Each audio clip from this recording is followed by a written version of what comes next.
પોરબંદર નજીક શ્રી ભાદરાઈ માતાજીના મંદિર પટાંગણમાં રાતિયા ખાતે રવિ કૃષિ મહોત્સવ યોજાયો હતો, જેમાં ધારાસભ્ય અર્જુનભાઈ મોઢવાડિયા અને જિલ્લા વિકાસ અધિકારી કે.બી. ઠક્કર ખાસ ઉપસ્થિત રહ્યા હતા.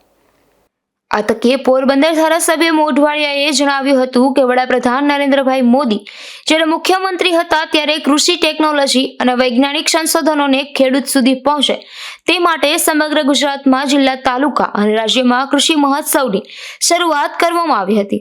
સરકારની ખેડૂતલક્ષી નીતિના ખેતીવાડી ક્ષેત્રે ગુજરાતે કૃષિ ક્ષેત્રે દેશમાં અગ્રીમ સ્થાન પ્રાપ્ત કર્યું છે અને ખેડૂતોનો વિકાસ થયો છે.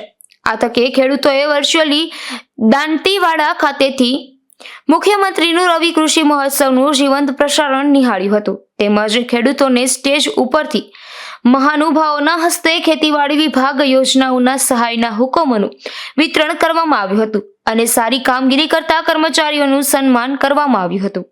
આ પ્રસંગે જિલ્લા વિકાસ અધિકારી કે.બી. ઠક્કર સહિતના અધિકારીઓ, અગ્રણીઓ અને ખેડૂતો ઉપસ્થિત રહ્યા હતા. અશોક થાનકી, ગુજરાત ન્યૂઝ, પોરબંદર.